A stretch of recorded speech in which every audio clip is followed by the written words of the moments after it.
Jayurada Madhava Kunja Bihari Gopi Janavalabha Girivaradhari Yashodanandana Braja Janarajana Yamunatira Vanachari Jayurada Madhava Kunja Bihari Gopi Janavalabha Girivaradhari Yashodanandana Braja Janarajana Yashodanandana Braja Janarajana Yamunatira Vanachari Hare Krishna Krishna Krishna Hare Hare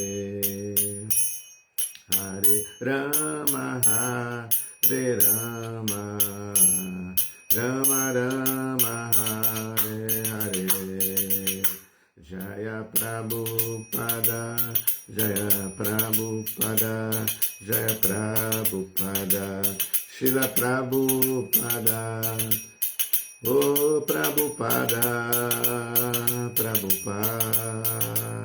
Prabhupada Jaya Prabhupada Jaya Jaya Prabhupada Prabhupada Jaya Prabhupada. Hare Krishna, bom dia. Muito obrigado pela presença de todos que estão entrando aí na live. Vamos continuar a leitura do Sri Chaitanya Charitamrita, Adi Lila.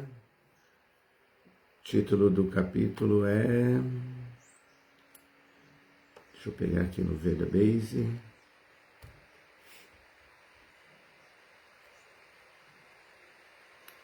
Adi Lila.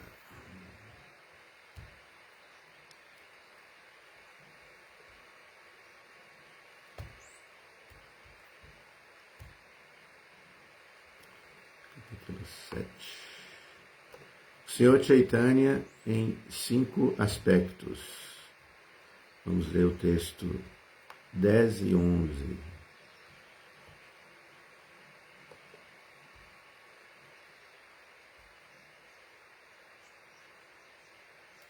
É o 7 mesmo? Peraí, deixa eu ver aqui. Desculpa, é o capítulo 8. O título é... Deixa eu abrir aqui.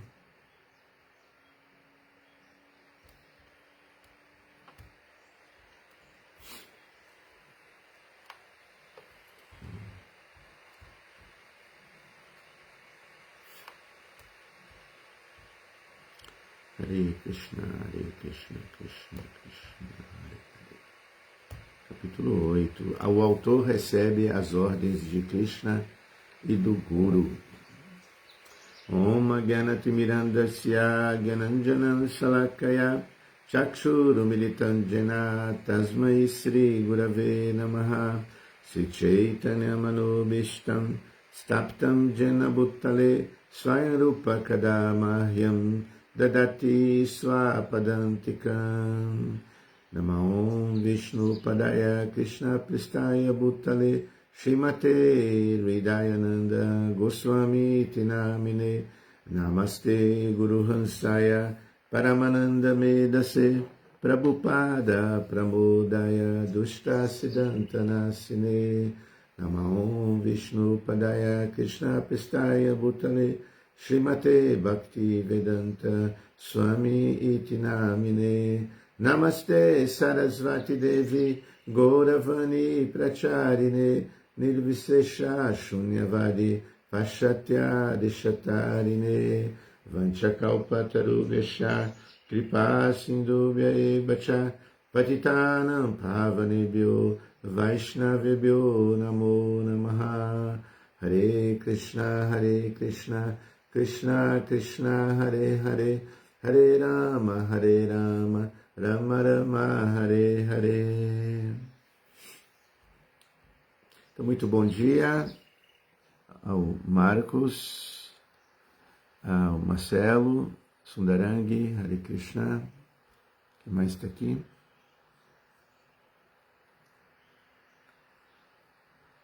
Escorreio deve ser o Paravioma, Otávio, Haribol. Então, gente, vamos ler do Sri Chaitanya Charitamrita, capítulo 8. O autor recebe as ordens de Krishna e do Guru. Peço vocês que ouçam com atenção a leitura, vai ser o verso 10 e 11. E logo depois da leitura, vou fazer um breve comentário. E vocês podem fazer anotações das dúvidas e também vocês podem me ajudar também a enriquecer, né, esse momento nosso aqui com novas reflexões, tá bom? Então o texto é escrito em Bengali. Jaya Jaya Sri Chaitanya Jaya Nityananda Jaya Dvaita Chandra Jaya Gaura Bhakta Vrinda Jaya Jaya Sri Chaitanya Jaya Nityananda Jaya Dvaita Chandra Jaya Gaura Bhakta Vrinda Morena Manile Saba Lokaha Benasha Itilagi Kripardra Prabhu Karila Sannyasa.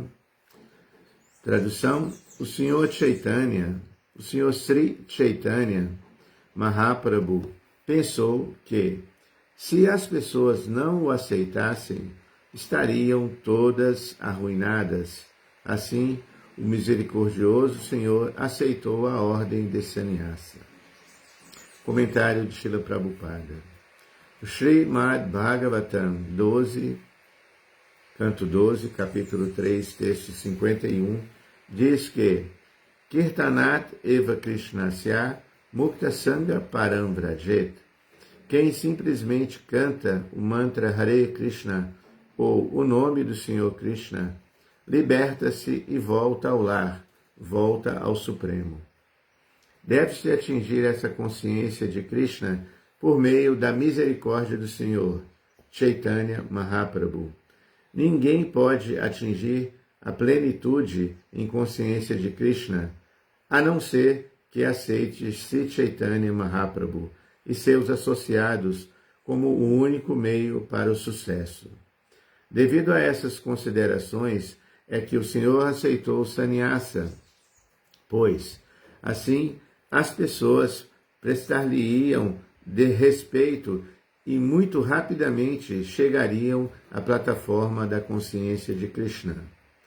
Como o Senhor Chaitanya Mahaprabhu, que é o próprio Krishna, inaugurou o movimento para a consciência de Krishna, sem sua misericórdia, ninguém pode elevar-se à plataforma transcendental da consciência de Krishna. Próximo texto, texto 12. Sannyasi buddhye more karibe namaskara tatapi kanjibe dukkha paibe nistara. Caso alguém me ofereça reverências, mesmo que seja apenas por me aceitar como um sannyasi comum, seus sofrimentos materiais diminuirão, e ele, por fim, obterá a liberação. Comentário de Srila Prabhupada.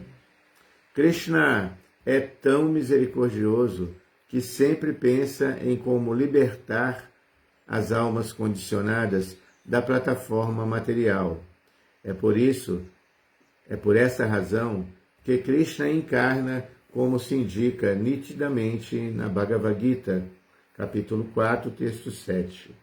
Yada yada hi dharmasya glanir bhavati bharata abhyutanam adharmasya tadatmanam srijamyaham. Sempre e onde quer que haja um declínio na prática religiosa, ó descendente de Bharata, e um aumento predominante da irreligião, nessa altura eu próprio desço. Krishna sempre protege as entidades vivas de muitas maneiras. Ele próprio vem, envia os seus devotos íntimos e deixa atrás de si os Shastras. Como a Bhagavad Gita. Por quê? Para que as pessoas possam aproveitar-se da bênção e libertar-se das garras de Maya. Se Chaitanya Mahaprabhu aceitou o sannyasa de modo que mesmo um tolo que o aceitasse como um sannyasi comum pudesse prestar-lhe respeito e com isso merecer a diminuição de seus sofrimentos materiais e, enfim, libertar-se das garras materiais. A esse respeito, Srila Bhaktisiddhanta Sarasvati chama a atenção para o fato de que Sri Chaitanya Mahaprabhu é a forma combinada de Sri Radha e Krishna. Mahaprabhu Sri Krishna Chaitanya, Radha Krishna Nahi Anya.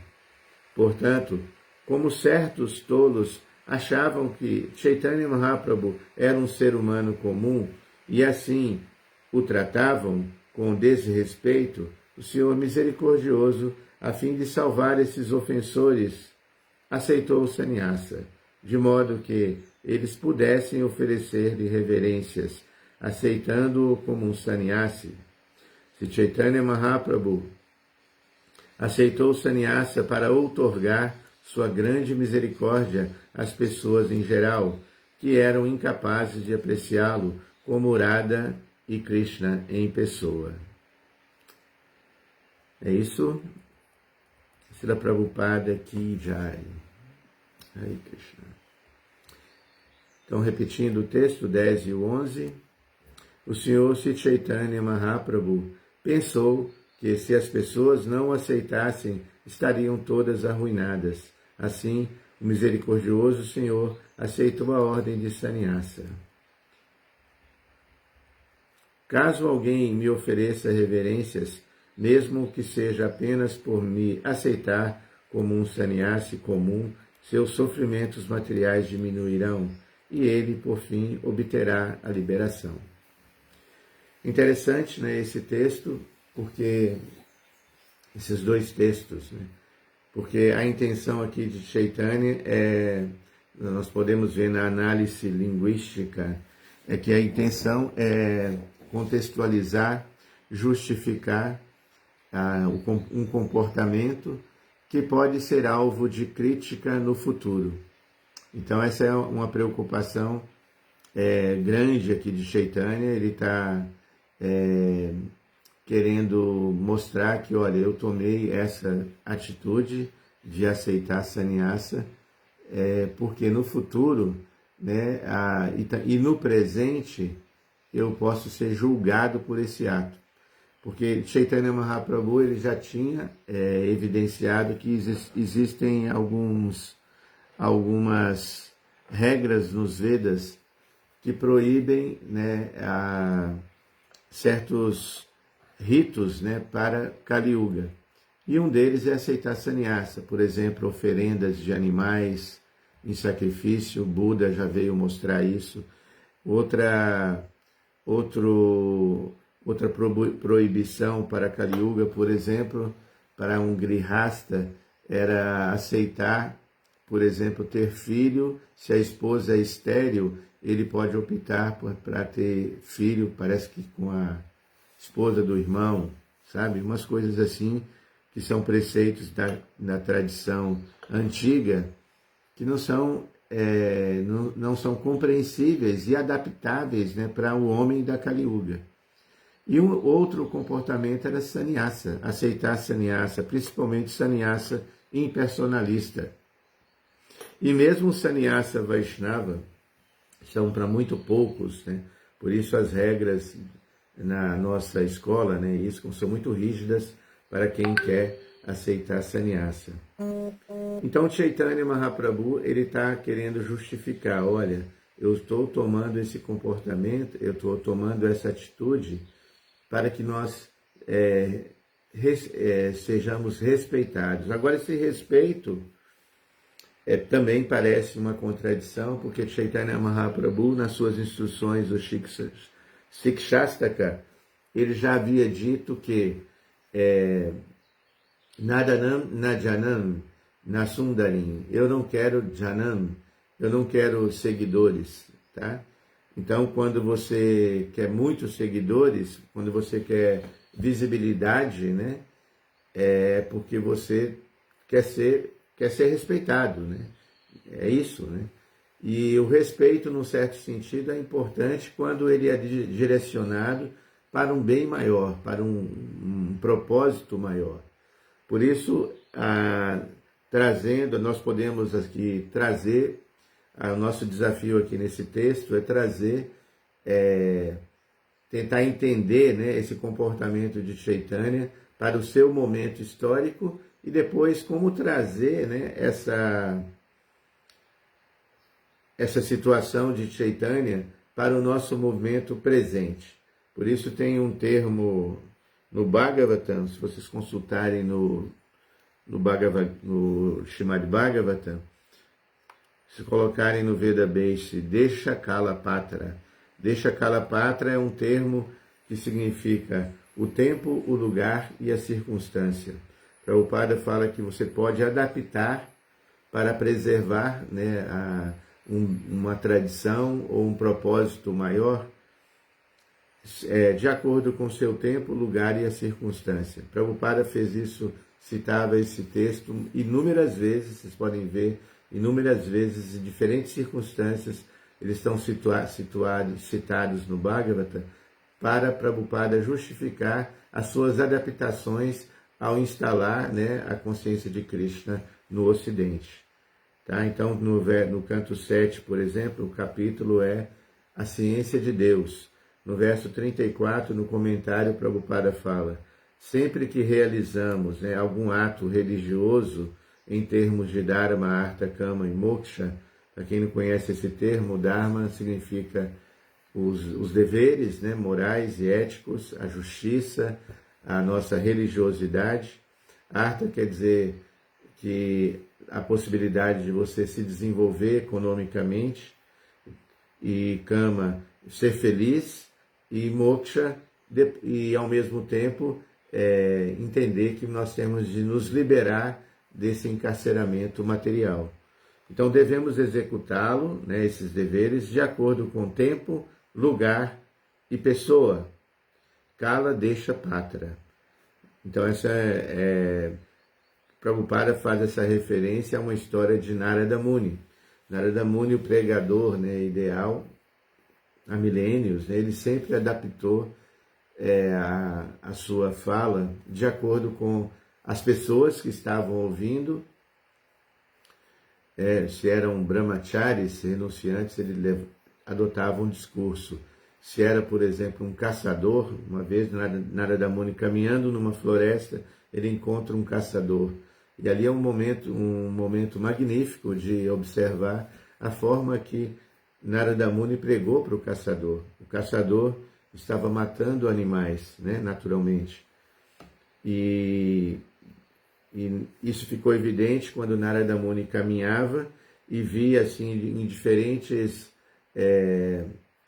pontos, né, ele via um animal morto se debatendo, né, devido à dor da flechada. E quando ele encontra o caçador oferece respeito, porque ele viu que ele era um sannyasa. Esse é um ponto aqui, ele era um sannyasa, um renunciante. Então o caçador ele imediatamente, qualquer pessoa, por mais simples que seja, oferece respeito a um sannyasi, a um monge, um padre, né, um renunciante. Então ele, vendo a roupa de sannyasi de Chaitanya, ele prestou reverências, respeito, e Narada Muni começou a interagir com aquele homem, né, com aspecto assim horrível, né? Ele vivia da caça, né? Então, peles, o corpo dele, a roupa dele era peles de animais, né? E com uma buta de uma flecha na mão. Então, Narada Muni, ele, com muita astúcia, né? Ele perguntou primeiro, né? Ele foi, usou a técnica do acolhimento, acolheu, né? O caçador, perguntando, oh, tudo bem, bom dia, boa tarde, qual é o seu nome, né? Aí o caçador, meu nome é Meligari. Aí Meligari em sânscrito significa o inimigo dos animais, ou seja, ele não tinha nenhuma empatia ou compaixão para com os animais. Então aí começou um diálogo. Aí Chaitanya Mahaprabhu, Narada Muni disse, olha, tudo bem, né, que você goste de matar, de caçar, né, para sua subsistência, porém, por que você não dá mais de uma flechada? Olha como esse coelho está sofrendo, né, o coelho lá se debatendo, né, porque a forma que o nome dele era muito apropriado, né, inimigo dos animais, porque ele não tinha a capacidade, né, um tipo de narcisismo, né, ele não via o sofrimento do bicho, né? Então Narada Muni alertou ele, por que você não dá mais de uma flechada? Por que uma flechada? Olha como ele está sofrendo, tá? Acerte no ponto certo para o bicho morrer na hora, tá? E o caçador viu e deu atenção a Narada Muni. Narada Muni não foi imediatamente dizendo, por que você mata? Ele não adotou uma pregação fanática, né? Por que você está matando assim, né? Que crueldade. Ele não usou a linguagem de julgamento. Então, com essa técnica, ele conseguiu chamar a atenção, né, do caçador. Aí Narada Muni viu que tinha campo para ele continuar falando. Aí Narada Muni vai evoluindo, né, a sua forma filosófica de pregar. E disse, olha,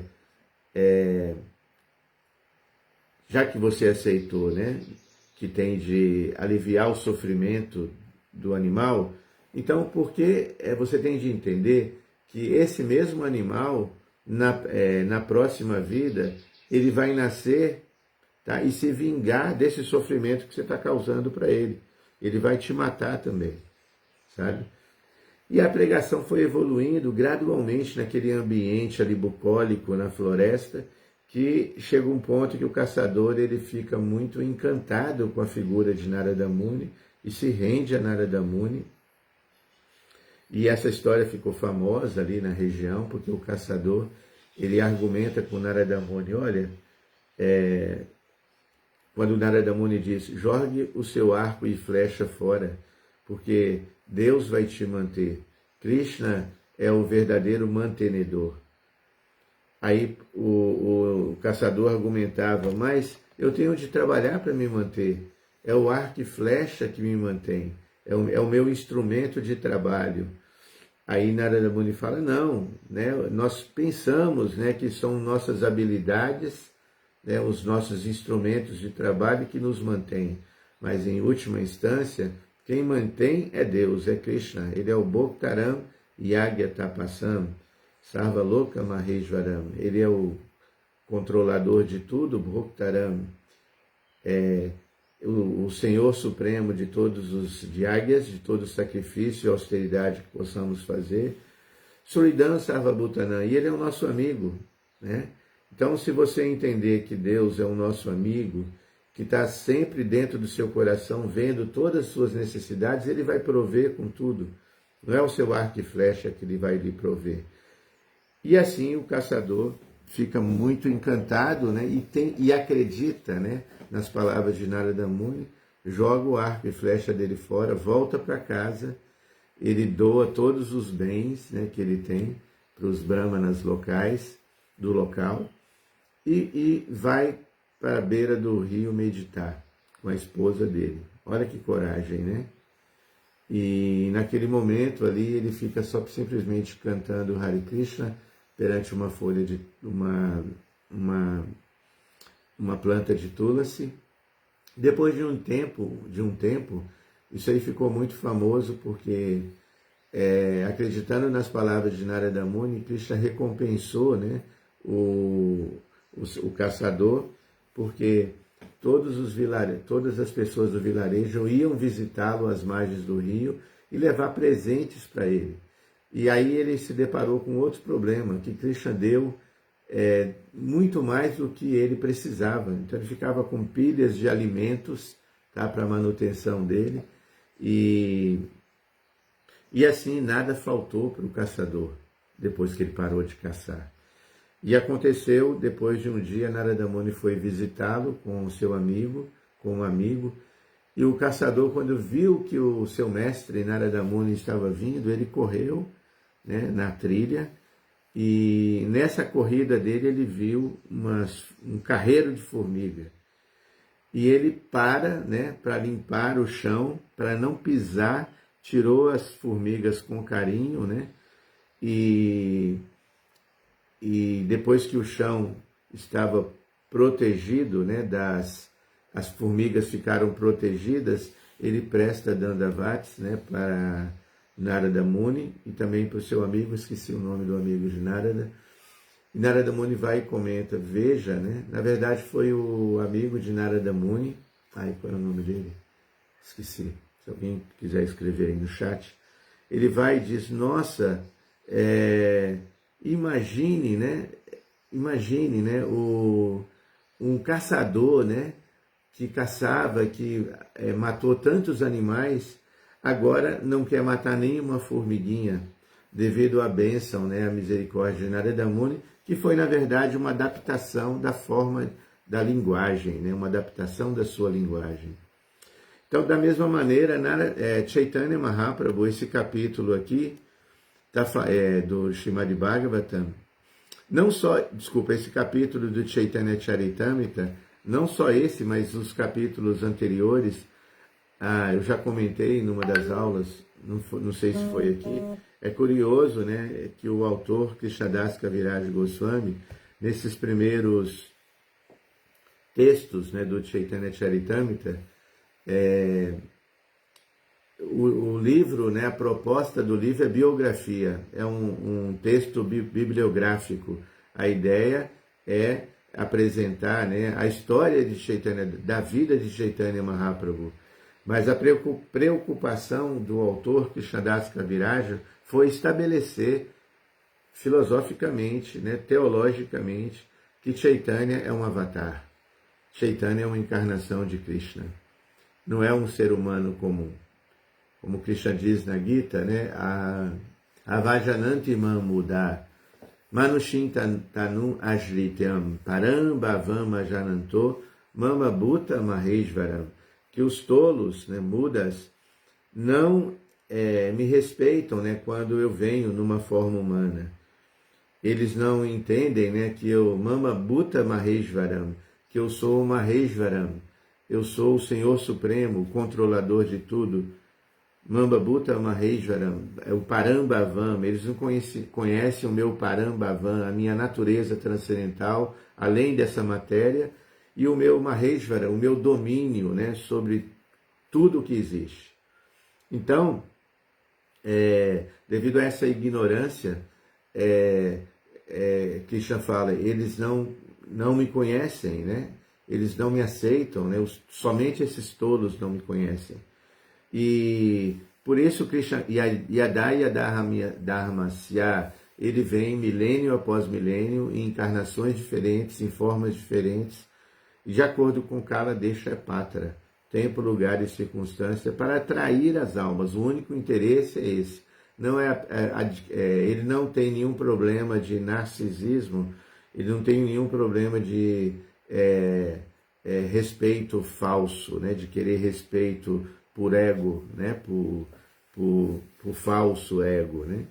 Então, e Chaitanya Mahaprabhu aqui, ele sendo o próprio Krishna, uma encarnação rara em Kali Yuga, ele precisava ser respeitado para o bem dessas almas, para resgatar essas almas caídas, das almas mais caídas, né? Como uma canção diz, de Narottama Das Thakura, Parama Karuna, Parundwijana, Nitai Gaura Chandra, que os dois senhores, né, do Parundwijana,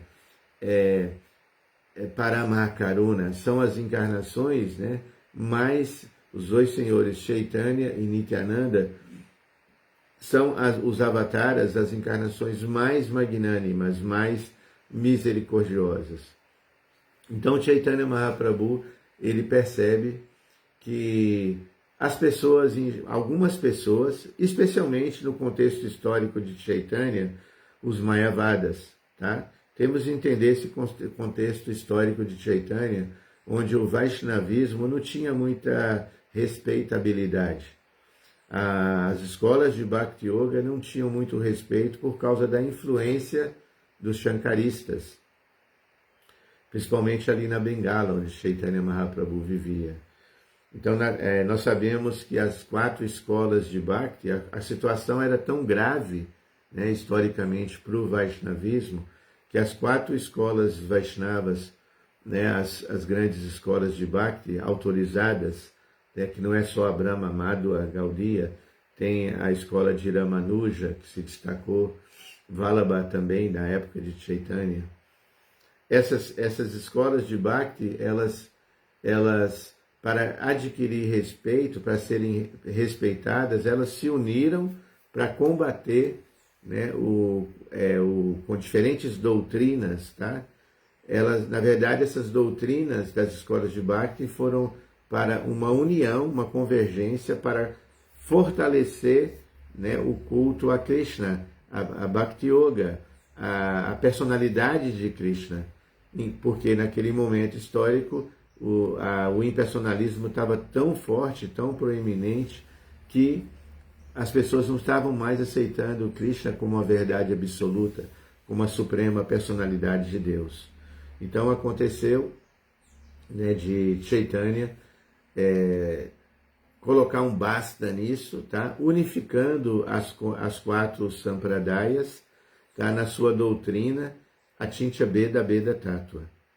Porém, ainda assim, né, havia, né, líderes impersonalistas ali muito fortes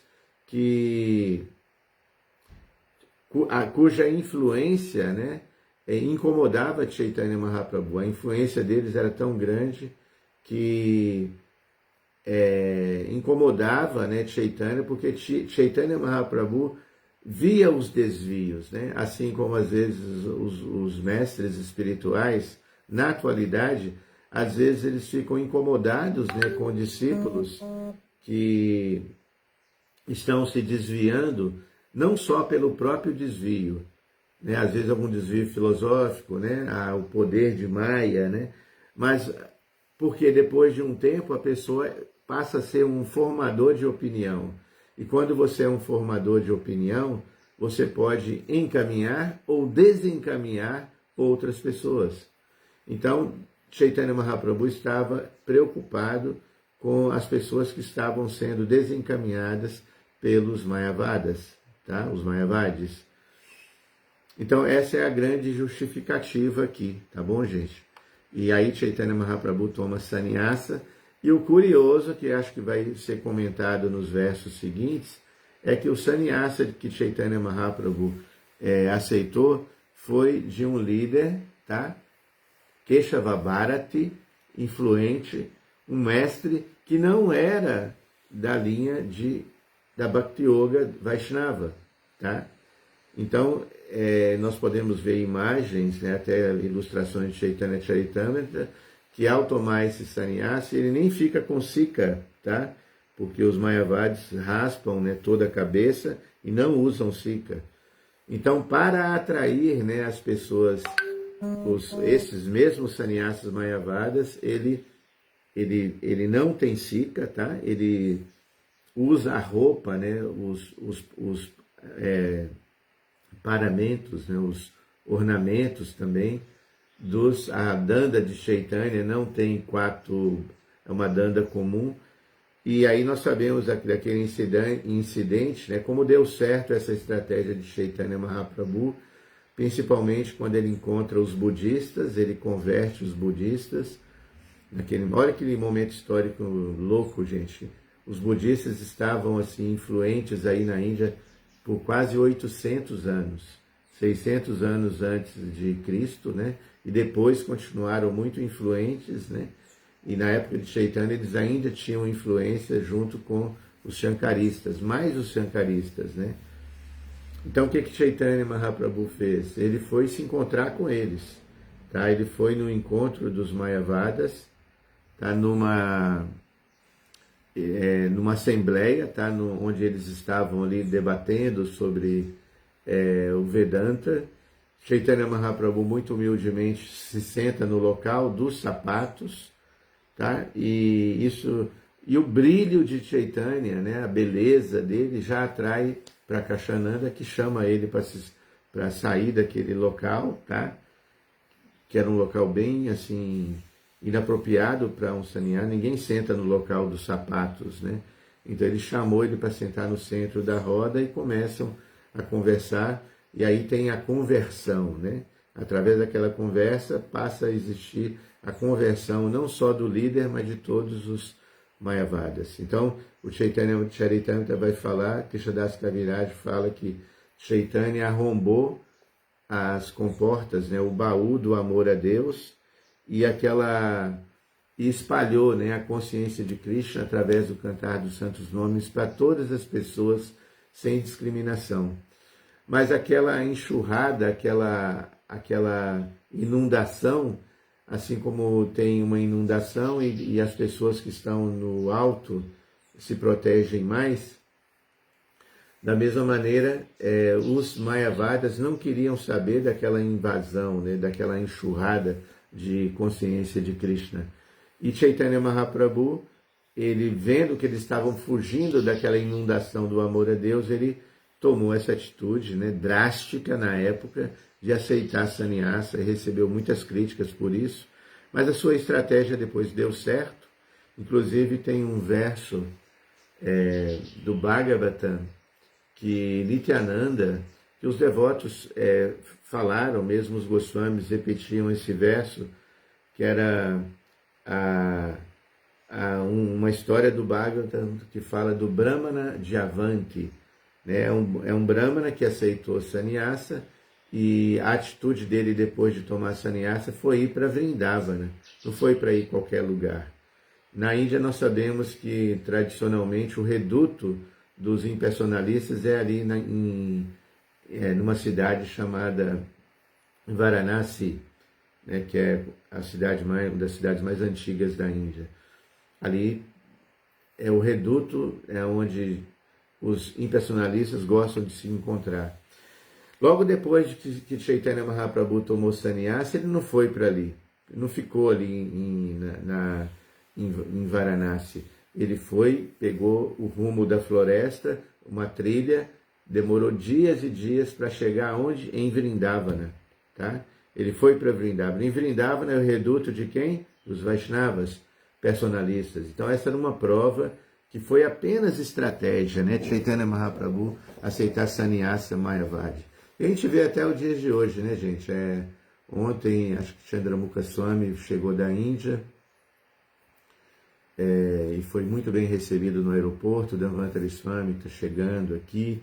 Então, a roupa de sannyasi e a vida de um sannyasi, naturalmente, é muito...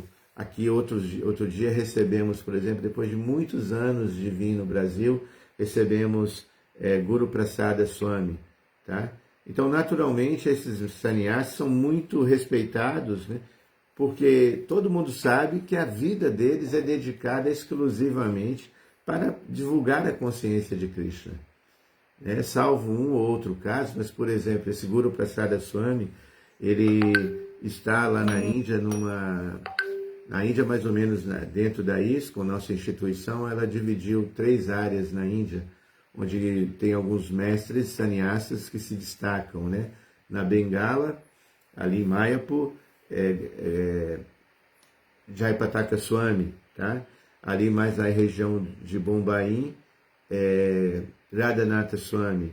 E essa região ali do norte da Índia, que inclui até Vrindavana, terra de Krishna, o mestre que se destacava ali, na sua liderança ali, era Gopal Krishna Goswami. E agora é o Guru Prasada Swami, que veio para o Brasil, já está voltando daqui a uns dias, uma correria. Eu fiquei impressionado com o ritmo de viagens dele. E lá nessa região da Índia ele tem quase 600 templos, incluindo projetos que ele cuida. Imagine um homem de quase 80 anos, tá, vestindo a roupa de sannyasa, não vai merecer respeito? Pelo amor de Deus, né? Sabe? Então ele tem muito respeito, inclusive ele falou que há poucos dias, há 20 dias, no dia 20, né, desse mês, ele teve um encontro com o rei de Jaipur, né? O rei de Jagannatha Puri.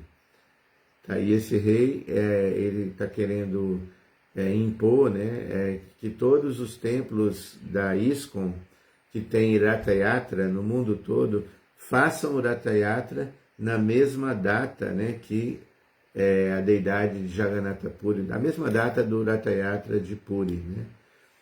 E aí os devotos da ISKCON, principalmente os sannyasis, né, que se encontraram com ele nesse dia, ficaram argumentando, né? E ali a respeitabilidade, né, para com esses brahmanas ali antigos ali, né, seja resgatada. E o rei falou um texto, né, e um dos devotos corrigiu ele dizendo, olha, essa palavra não existe no texto original. Aí Guru Prasada Swami fala que eles ficaram assim espantados, né, com a erudição dos devotos da ISKCON. Não só a erudição, mas também a devoção deles para com Jagannatha, porque por causa de Prabhupada que os Ratha Yatras, né, acontecem no Rio de Janeiro de uma forma tão bela, né, e acontecem, né, em São Paulo. Em São Paulo aqui os devotos gastam quase 100 mil reais, né, para a organização do Ratha Yatra. Imagine, numa avenida, né, que é no espaço que tem mais visibilidade, né, no Brasil.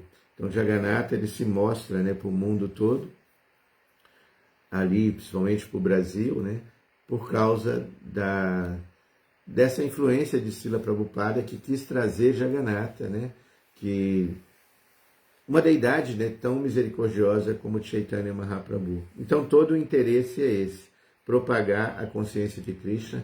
Por isso os devotos estão sempre adaptando, né, seguindo os passos, né, dos grandes mestres, Kaladesha Patra, observando, né, o tempo, o lugar e a circunstância, onde as formas de apresentar a consciência de Krishna sejam mais atrativas, né, para essas pessoas.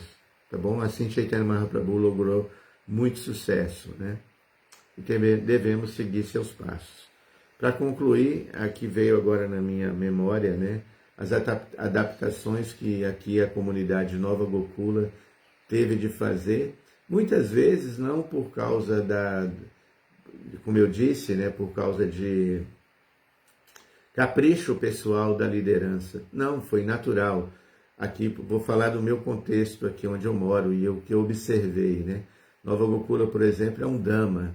Nova Gokula Dhamma. O que é Dhamma? Dhamma quer dizer o local sagrado, o local que a pessoa, né, controla. Então todo Dhamma, todo local sagrado tem uma personalidade, né, que mantém, que controla, que dirige aquele lugar. No caso aqui, Gokulananda, Radha Gokulananda. Então nós tentamos aqui no início de Nova Gokula fazer desse local um monastério. Tá? Então tinha quase 300 moradores, a maioria deles brahmacharis, assim como nos templos da ISKCON, né? Eram mais monges celibatários que se dedicavam integralmente, né, para a manutenção da comunidade, distribuição de livros principalmente. E aconteceu, né, com o passar do tempo, a maioria desses devotos se casaram. Então teve de haver uma primeira adaptação, né? Então a adaptação é necessária para preservar, né, a, até a própria instituição. Por isso que a Srila Prabhupada disse, né, observem, né, o cristianismo, como eles adaptaram, né, com o tempo, e tentem aprender com eles, né? Então vocês podemos ver que o cristianismo tem proposta para todos os gostos, né? Se você gosta de cantar, né, tem as igrejas carismáticas, né, do Padre Marcelo, por exemplo, que cantam, dançam, né? E ele foi muito criticado por isso, né? Ficou até em depressão por causa disso, de não ter apoio, né, da grande liderança da igreja na época, né, quando ele começou. E depois tem também, se você quer estudar, por exemplo, aí você vai na tradição dos os fundadores, né, da educação do Brasil, os cristãos, jesuítas, tá? Os jesuítas. Aí você vai no templo deles, aí eles vão mostrar com muito orgulho, né? Olha esse livro aqui, né? Esse livro aqui é um livro especial, né? Antigo e tal. Aí se você quer saber, você gosta de comer, né? E gosta de proteger os animais e tal, aí você vai no templo franciscano, os monges, né, trapistas e franciscanos. Aí você chega lá, você vê tudo uma simplicidade, tudo muito simples, né? Mas tem boa comida. Eles gostam de comer muito, né? As cozinhas têm azeite sempre puro e tal. Os monges são mais gordinhos, né? E assim, se você quer cantar, vai ter os templos para cantar, tem os templos para estudar, os templos para você ver, por exemplo, tem os templos de liturgia, né? Os beneditinos, né? Muita oração, você vai ficar lá o dia inteiro rezando, né? Mais rituais, né? Nova Gokula foi mais ou menos, passou por essas fases, né? Então nós vemos que, por exemplo, quando tinha muitos monges, as pessoas visitavam aqui, mas não tinha tanta gente visitando. E as poucas que vinham, admiravam, né? A gente tem de ver a psicologia das pessoas que se aproximam de nós, né? Como Chaitanya viu a psicologia do seu público da época. Então as pessoas vinham, olha que incrível, né? Corajoso nessa atitude desses monges, né? Parar tudo na vida, muitos pararam com universidade, trabalho, pararam com tudo para se dedicar. Mas aí as pessoas pensam, mas isso aí não é para mim não é, sei. Aí passou um tempo, esses monges também viram que não eram para eles, se casaram, não tiveram muito apoio da instituição, tiveram de se virar sozinhos, né? Porque a instituição nem podia dar muito, porque não tinha muito treinamento, tudo estava começando, nem treinamento e nem recursos, né? Depois, por isso tem que ter essa compreensão, muitos monges, muitas pessoas que adotaram linguagem vitimista, né, por causa da ausência de apoio institucional. Como é que você vai apoiar algo se você não consegue, não tem nem suporte para si, como vai apoiar o outro? Então não era possível apoiar na época. Depois, esses mesmos monges se casaram, se tornaram conscientes e começaram a se desenvolver economicamente e apoiar a instituição. E é a realidade que a gente vive. A gente tem muitos apoiadores aqui para Nova Gokula, internamente e externamente. Então nós começamos a ter essa visão de Varnashram, não só de Ashram. Então tem de ter o Ashram de Brahmachari, Grihastha, Vanaprastha e Sannyasa. E Oxalá ainda é Ashram, ainda é um ambiente espiritual. Só que não só de Brahmacharis, tá? Também de famílias. Por isso eu gostei muito, uma vez que o líder da comunicação da ISKCON, que foi ele veio no Brasil, ele definiu a ISKCON como sendo uma sociedade de famílias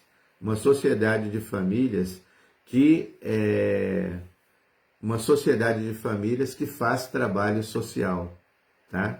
Que ajuda, né, uns aos outros, que compartilha, né, suas experiências e na internet no Brasil, na internet não, na televisão em preto e branco no Brasil, que falava: venha para Goiás, por exemplo, e traga sua poluição. Na época de Prabhupada, poluir o meio ambiente era incrível, né? Porque era sinônimo de progresso, sinônimo de emprego, né, para as pessoas. Então, ter uma indústria que empregava 100, 200 ou 1000 pessoas, nossa, isso aí era progresso para as cidades. Então, as cidades tinham de ter uma chaminé enorme que soltava fumaça, que poluía, e ninguém falava nada, né, na época de Prabhupada. Hoje não. Hoje a gente sabe dos impactos, né? Imagine que uma pessoa comendo 200 gramas de carne, 220 gramas de carne, um bife, significa que um carro, a quantidade de CO2 que ele liberou é 250 quilômetros, ele rodou e liberou CO2, a poluição do meio ambiente. Isso equivale, né, à poluição, né,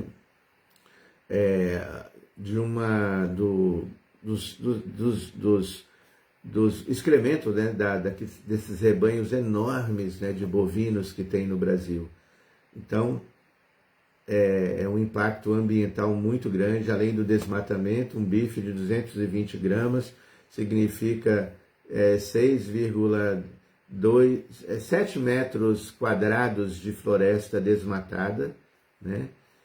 E assim vai, quase 800 litros de água para um bife de 200 gramas, que a vaca teve de tomar, né, 800 litros de água para a pessoa comer um bife, imagine. Então, já tem, Prabhupada não tinha isso na época de Prabhupada, não tinha. Prabhupada já falava, já condenava, né, a matança de animais, falava sobre os grandes frigoríficos, né, que já estavam surgindo na época, mas a situação ficou muito mais agravante. Por isso, em Nova Gokula, aqui hoje nós temos, por exemplo, 100% de todas as casas com fossa ecológica. Todas as casas têm o esgoto está tratado, tá? Não é um esgoto comum que polui, não é uma fossa comum que polui o lençol freático. Todas as casas têm por exemplo, aqui eu estou montando uma pousada, vai ter 25 quartos, então eu tenho 2 fossas enormes, tá? Onde tem dois tipos de fossa negra e fossa cinza. A negra que é perigosa, que vai os dejetos do banheiro, né? Onde você vai jogar isso? Num lugar de preservação ambiental. Então, aí tem todo um procedimento da CETESB. Então, a gente fez um procedimento profissional, sabe? Que não polui, zero de poluição para os lençóis freáticos, tá? Não vai poluir as nascentes de água, nada. E assim a gente se adaptou. Então, ecologia, educação e turismo ecológico, turismo espiritual, que é uma vertente que tem também hoje, que não tinha, o que a gente chama de visitante, né, da festa de domingo, aqui é chamado de turismo para conforto espiritual, nem é mais turismo religioso. Tecnicamente, as secretarias de turismo no Brasil colocam o nosso turismo nessa categoria, turismo para confortar as pessoas espiritualmente. Então isso acontece aqui, a gente juntou, né, essa identidade, né, social de uma comunidade rural, ecologia, educação e turismo para conforto espiritual. Ontem nós recebemos aqui, por exemplo, quase 100 escoteiros, tá, de uma cidade aqui do lado, né, chama Guaratinguetá. Eles vieram aqui, é uma cidade muito religiosa, que é do lado de Aparecida, considerada a capital da fé do Brasil, o lugar que traz mais visitantes para peregrinar espiritualmente, até mais que a França, imagine. E do lado, né, tem um frei que ficou famoso lá pelas obras de caridade dele, chama Frei Galvão, essa cidade de Guará. E tem um grupo de escoteiro lá grande, com mais de 100 escoteiros. E eles vieram aqui com quase 100 escoteiros, 2 ônibus, tá? E foi todo um planejamento. Eles quiseram ter uma formatura, porque os escoteiros têm uma formação, né? Uma graduação que eles dão com a medalhinha, né? E aqui eu adaptei um grupo, eu tenho uma ONG aqui em Nova Gokula que chama Mater, para o meio ambiente, né, focada no meio ambiente. Aí essa ONG, ela recebeu, tá, esse grupo, e nós ministramos ontem 23 aulas, para vocês terem uma ideia. Foram 23 aulas durante o dia, né? Foi das 8 da manhã até 6 da tarde. Eu falei sobre vegetarianismo e os punks, né? A importância de oferecer o alimento. Aí a gente adapta, né, a linguagem para eles, né? Que tem muitos cristãos também, crianças que são cristãs. Então a gente adapta a linguagem para acolher, né? E para apresentar a consciência de Cristo. Então dei 4 aulas, montei um PowerPoint bacana e ainda fizemos uma macaronada bacana. E o tema também era punks, né? Era pegar os alimentos não convencionais da natureza para adaptar no cardápio. Uma bióloga que trabalha comigo falou sobre as serpentes e animais peçonhentos, o outro falou sobre astronomia e um outro falou sobre observação de pássaros, a importância dos pássaros, né? Então a gente vai fazendo isso, gente, para cumprir esse objetivo de Chaitanya, de propagar a consciência de Krishna. Tá bom? Então, muito obrigado. Vou ver aqui os comentários. Marcos Branquinho, muito obrigado também. Reverências. Marcelo. Sundarang, Hare Krishna, reverências. Sundarang esteve aqui há poucos dias. Marco Ferrari, reverências, muito bom. A pregação deve ser adequada às circunstâncias e à capacidade de absorção do receptor do conhecimento. É isso mesmo. Todo professor tende a agir assim, né? Eu estou com esse livro aqui, The Art of Teaching, né? A arte de ensinar, né? De Burijana Dasa, que foi o devoto que começou, né, o curso de Bhakti Shastri, capacitar os devotos a ensinar a Bhagavad Gita, estudar e ensinar a Bhagavad Gita. Um livro muito bom. Sundarang, a primeira vez que eu ouvi essa história, quando chegou nesta parte das formigas, eu até me emocionei, vendo o poder de transformação que um devoto puro tem sobre alguém. É isso mesmo. Aqui, isso com Rio de Janeiro, para Vioma, né? Na época, o Senhor Chaitanya foi criticado não só porque tomou o sannyasi, mas porque era muito novo, 24 anos, e deixou sua jovem esposa e sua mãe. Isso mesmo. Muito obrigado por lembrar. Mais aqui, novo comentário. O nome dele era Angira Muni, acho que era isso mesmo, para Vioma. Percebo que em Nova Gokula não existe mais um ashram de brahmacharis e nem de brahmacharinis. Parece que o pêndulo agora moveu-se para o lado oposto. Sim, mas tem alguns brahmacharis, sim. Tem o Rupa, né, que é um brahmachari velhinho que está sendo cuidado, com todas as limitações, mas ele está sendo cuidado. E é uma demanda, assim, né, administrativa, né, de ter um ashram, né, novamente. Tá? Já tem o espaço, o prédio do ashram, e está no plano de gestão da Ekamurti, está a construção do ashram. Tá? Vai ser uma obra que a gente vai focar nela, com as bênçãos, né, dos devotos. Quem está falando aqui mais? O ecotismo, né, o Marco, é uma ideologia cujas práticas apresentam enorme potencial para a prática de Bhakti Yoga. Sim, quem fundou o escotismo foi Baden-Powell, né? Foi um militar, né, na Europa, e ele se baseou em muitas histórias védicas, tá?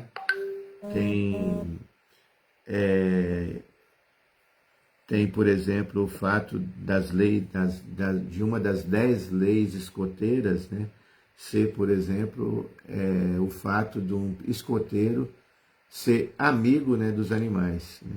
Essa é uma regra. Né? Então eles têm de ser amigo dos animais. Isso dá uma deixa muito legal para a gente falar sobre vegetarianismo.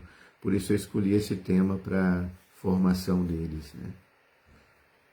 Muito obrigado, Dinha Cláudia, tá? Muito obrigado, reverências. Tem brahmacharis, mas não tem o ashram, é isso? Acabei de falar isso. Muito obrigado, gente. Hare Krishna. Vou concluir aqui, já são 9 horas. Agora eu vou descer, tá? Hoje tem o café da manhã comunitário em Nova Gokula. E hoje também os biólogos ficaram, depois da atividade dos escoteiros ontem, para fazer uma passarinhada. O que é passarinhada? É uma outra forma de pregar, né? A gente recebe as pessoas, a gente lança no Google uma ficha de inscrição, e foram inscritos ontem, na semana, né? Mais de 30 pessoas.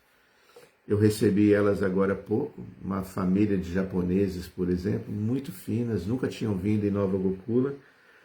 Então, de alguma forma, né, esse projeto ambiental faz com que as pessoas se atraiam pelo Dhamma e apreciem pelo menos o aspecto impessoal de Krishna, que é a natureza. O Bhagavatam diz que Krishna revela o seu senso estético através da beleza dos pássaros e o canto dos pássaros. Então eles vêm, admiram Nova Gokula, né? Hoje tem quase 30 pessoas caminhando aqui com os técnicos, né, os biólogos, que vão mostrar onde estão os passarinhos, né? Depois eles comem praçada, né? Visitam o templo e tá tudo bom. É assim que a gente tem uma forma simples, né?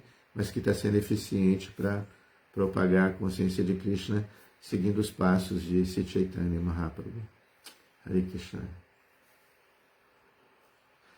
Desculpa, qual a sua pergunta, Marceleza? Vamos ver.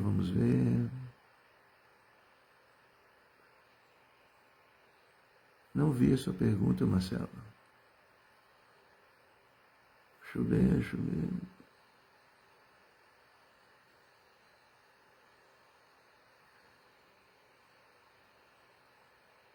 Caramba. A pergunta do Marcelo.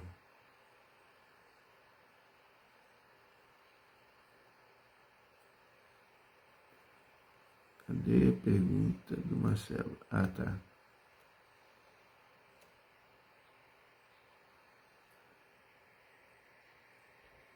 Não vi, Marcelo, sua pergunta. Estou conseguindo visualizar. Estou vendo. Quer mandar aqui de novo, Marcelo?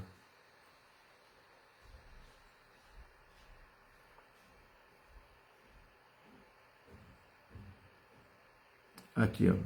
Também o Paravioma disse que reverências...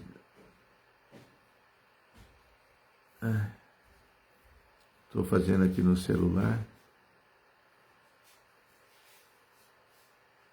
Eita.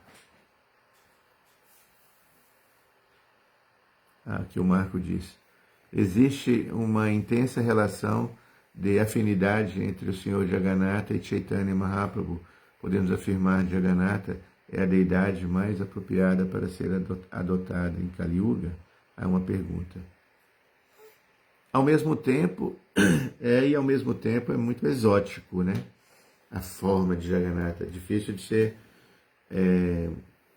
podemos dizer que explicar, só depois que a gente explica, né, bem, né, como o que é, que Jagannatha é Deus, né, que as pessoas vão assimilar. Por isso, nos templos, primeiro, antes de instalar Jagannatha, a gente instala a deidade de Chaitanya e Nityananda, né? Então, na verdade, se a pessoa obtém a misericórdia de Chaitanya e Nityananda, aí ela vai entender Jagannatha, né? Por isso, sempre primeiro apresentamos Gauranitai.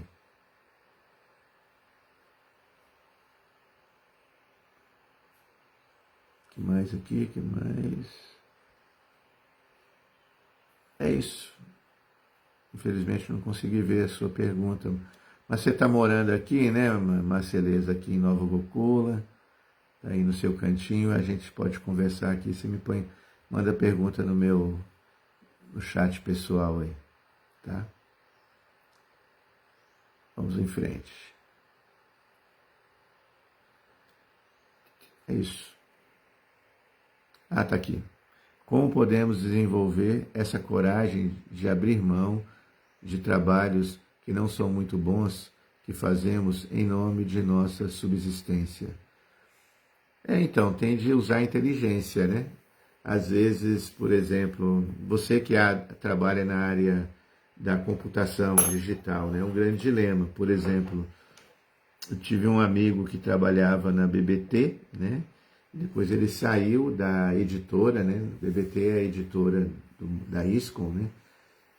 E ele fazia artes, né? Fazia muita coisa bacana, então ele continuou trabalhando nessa área fora do movimento. E ele recebe propostas de trabalhos, por exemplo, você vai fazer uma arte para divulgação de uma churrascaria. Ele rejeita, ele não aceita. Ele faz um crivo ali, bem forte ali. Então ele se dá o luxo, né, de selecionar os trabalhos que ele aceita. Então, mesmo sendo para subsistência. Então, tem que ter muita fé, né, e não ser fanático também, né? Por exemplo, tem um amigo, um devoto, que ele tem um cargo muito importante, ele é veterinário, e ele é veterinário público, tá? Ele inspeciona frigoríficos, tá?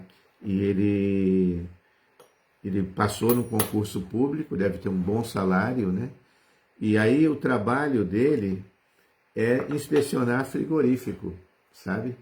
Ele chega no momento em que vai ter o abate das vacas. Então, aí o que ele fez? Ele falou para mim que sai bem cedo da manhã, vai cantando a japa bem cedo, antes de começar o abate. Então, o que ele faz?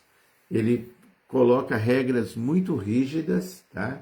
Então, praticamente, os abates que tem com as regras que ele coloca são mais humanizados, tá? Para minimizar, né, o sofrimento, né, do animal. E ele vai e aproveita aquele tempo que ele está ali e canta uma ramanta no ouvido de cada boi que vai ser abatido. Chega no ouvido do bicho, põe a mão na cabeça do bicho e Hare Krishna, Krishna Krishna, Hare Hare. Hare Rama, Rama Rama, Hare Hare. Depois vai para o outro, e vai para o outro, e vai para o outro. Então ele conseguiu, mesmo porque imagine, né, o trabalho de um caçador, né, aquele que se subsistém, que tem a subsistência através de matança. Seria hoje o açougue, né, o açougueiro. Então esse caçador era o açougueiro de hoje em dia. É o maior pecado, né, a maior prática de impiedade, né, humana, é matança de animais. Então, para falar que é o pior nível de karma é comer carne e matar animais. E você estar com o trabalho envolvido com essas coisas é maluquice também, né? Então tem que ter muita coragem mesmo, tá? Tivemos uma amiga também que trabalhava na Devota, né, que trabalhava numa empresa que vendia bebidas alcoólicas mesmo, né? Mas ela trabalhava na área, na direção de projetos ambientais. Então ela minimizava aquele trabalho dela, né, com propostas de preservação de meio ambiente, né? Ela que aprovava os projetos ambientais da empresa. Então é assim, temos de... não podemos ser fanáticos, né? Principalmente quem tem responsabilidades, né, com a família, filhos. Não vamos fazer como a gente fazia no início da ISCO, né? Vou parar com tudo, né, e me entregar completamente, a renúncia abrupta, né, que Prabhupada falava. Então, gradualmente, né, Krishna ele vai organizando, né, a nossa vida de forma que a gente possa chegar numa plataforma, né, bacana, né, como o Prabhupada falou, né, Dharma, Artha, Kama e Moksha, né. Vou repetir aqui o que eu falei no início da aula, né. Sempre que realizamos algum ato religioso em termos de Dharma, Artha, Kama e Moksha, devemos executá-los, né, de acordo com o tempo, lugar, pessoa, né, circunstância, né, assim. Tá bom? Porque vai ser também, né, como o Paravyoma mencionou, foi Chaitanya Mahaprabhu foi muito criticado por ele ter tomado sannyas e deixado a esposa, né? Sabe também. Então a gente tem que tomar cuidado, né? De não causar um distúrbio, né? Na nossa família, né? Nas pessoas em volta, com nossas tomadas de atitudes bruscas, tá? Em nome da consciência de Krishna. Né? Tá bom? Obrigado, Prabhu. Iscom pelo Krishakatha. Jai Marcos. Gente, me desculpem, tá? Se eu não consegui contemplar todas as questões aqui.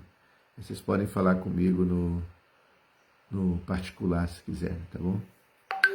O Mantra Chaitanya, gostei da camiseta. Comprei lá no Rio, tá? Camiseta dos devotos lá, do Ratha Yatra. Hare Krishna, muito obrigado. Muitas glórias a Srila Prabhupada.